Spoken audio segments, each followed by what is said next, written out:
అందరికీ షాక్‌లు ఇచ్చేటువంటి వైసీపీకే బాలినేని గారు తిరిగి రివర్స్‌లో షాక్ ఇస్తున్నారు. సో, ఆయనే డైరెక్ట్‌గా ఎంపీగా పోటీ చేస్తానంటూ వార్తలు బయటకు వస్తున్నాయి. చెవిరెడ్డికి చెక్ పెట్టేయడానికి. మరి ఈ అంశానికి సంబంధించి మనతో మాట్లాడడానికి, వారి విశ్లేషణని మనతో పంచుకోవడానికి ఈరోజు మనతో పాటు ఉన్నారు. సీనియర్ పొలిటికల్ అనలిస్ట్ అంకమరావు గారు ఉన్నారు. వారితో మాట్లాడదాం. నమస్తే అండి. నమస్తే సౌజన్య గారు. చాలా రోజుల నుంచి చూసుకున్నట్లయితే వైసీపీని అందరికీ షాక్‌లు ఇస్తోంది. బట్ అలాంటి వైసీపీకి ఇప్పుడు తిరిగి షాక్ ఇస్తున్నారు బాలినేని. అది కూడా చెవిరెడ్డికి చెక్ పెట్టడానికి అన్నట్లుగా వార్తలు వస్తూ ఉన్నాయి.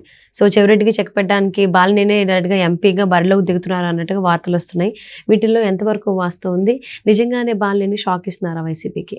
అంటే ఇప్పటి వరకు ముగ్గురు లోక్సభ సభ్యులు, ఒక 10 మంది దాకా శాసనసభ్యులు వైఎస్ఆర్సీపీ పార్టీకి మామూలుగా పోటీ చేయట్లేదని వాళ్ళు వేరే పార్టీలు చూసుకుంటా ఉన్నారు.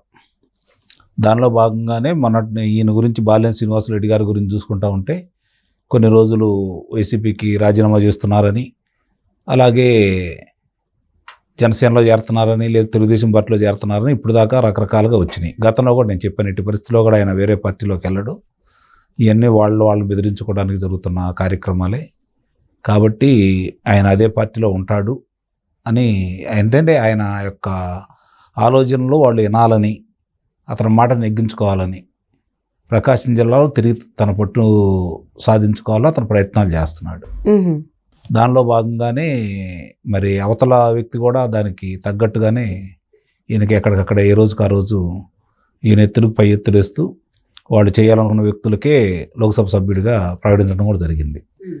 ఈయన మాగంటి శ్రీనివాసరెడ్డి గారిని తీసుకురావాలని ప్రయత్నం చేశాడు. ఆయన ఎట్టి పరిస్థితుల్లో కూడా ఆయన అభ్యర్థనాన్ని ఖరారు చేయమని చెప్పిన వాళ్ళు తేల్చి చెప్పారు. కాబట్టి ఈయనకు వేరే దారులు లేవు. అక్కడ తెలుగుదేశం పార్టీలోకి వచ్చినా లేదా జనసేన పార్టీలోకి వచ్చినా కూడా ఆయన పోటీ చేసే అవకాశం లేదు. ఎందుకంటే అక్కడ స్థానికంగా తెలుగుదేశం పార్టీకే ఒక నిర్ణయానికి వచ్చారు. దామచర్ల జనార్దన్ గారు అక్కడ ఉన్నారు. కాబట్టి ఆయన కాదని ఈయనకి ఇస్తారన్న అవకాశం అయితే లేదు. ఈయనకి ఏదన్నా పోటీ చేసే అవకాశం ఉంటే లోక్సభ స్థానం ఒకటే ఈయనకి అవకాశం ఉండేది. మరి అలాంటిది ఇప్పుడు లోక్సభకి పోటీ చేస్తాననే వార్తలు వస్తుంది. అది వైఎస్ఆర్సీపీ పార్టీ తరఫున లేకపోతే జనసేన తెలుగుదేశం పార్టీ కూటమి తరఫున అనేది ఇది విధంగా కూడా ఆయన తేల్చి చెప్పలేదు కదా. అవును. కాబట్టి ఇది ఆలోచించుకోవాలి. అంటే శాసనసభ్యుడిగా ఒంగోలు నుంచి తిరిగి పోటీ చేసే అవకాశం అయితే లేదు ఆయనకి. ఇప్పుడు లోక్సభ సభ్యుడిగా పోటీ చేయాలి అంటే చెవిరెడ్డి భాస్కర్ రెడ్డికి వ్యతిరేకంగా మరి ఆయన స్వతంత్రుడిగా పోటీ చేస్తాడా, లేకపోతే జనసేన తెలుగుదేశం పార్టీ కూటమిలు కలిసి పోటీ చేస్తాడనేది మనకి ఫిబ్రవరి 27 తర్వాత కానీ ఒక రూపానికి రాదు.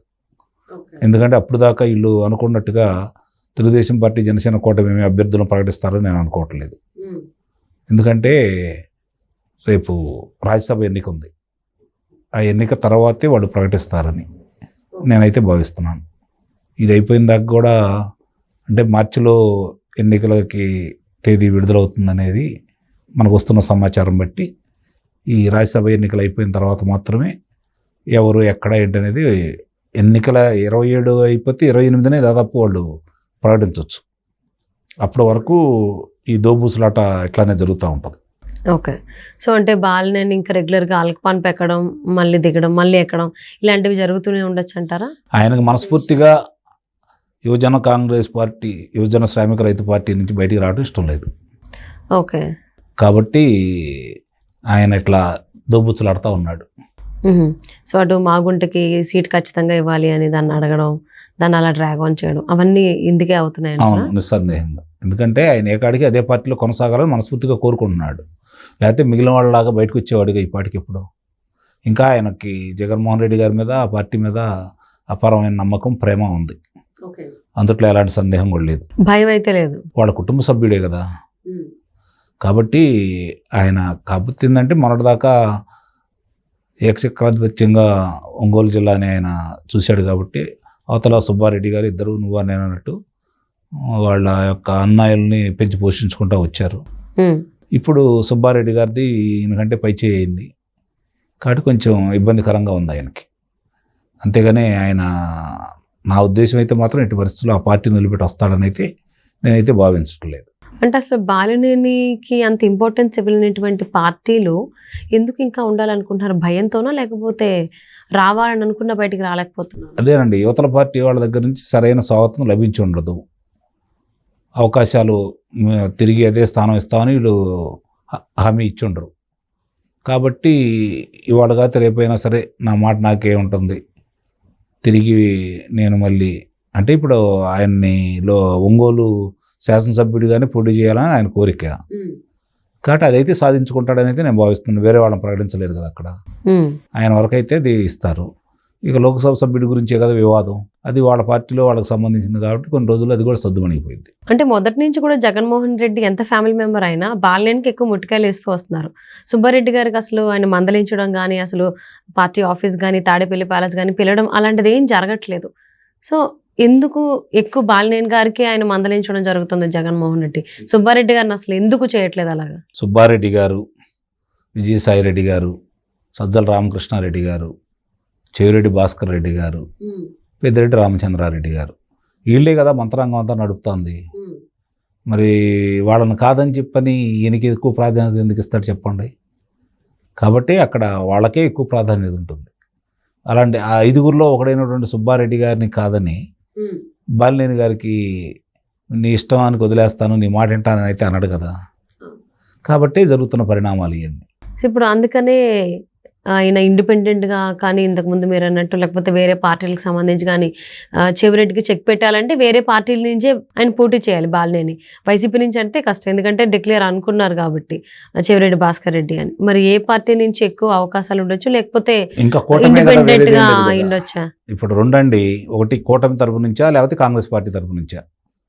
షర్మిల గారు ఇప్పుడు కాంగ్రెస్ పార్టీ అధ్యక్షుడు అయ్యారు కాబట్టి వైఎస్ రాజశేఖర రెడ్డి గారు అమ్మాయి అయిందని చెప్పినట్టు ఆయనకు ఒక వంక దొరికిద్ది.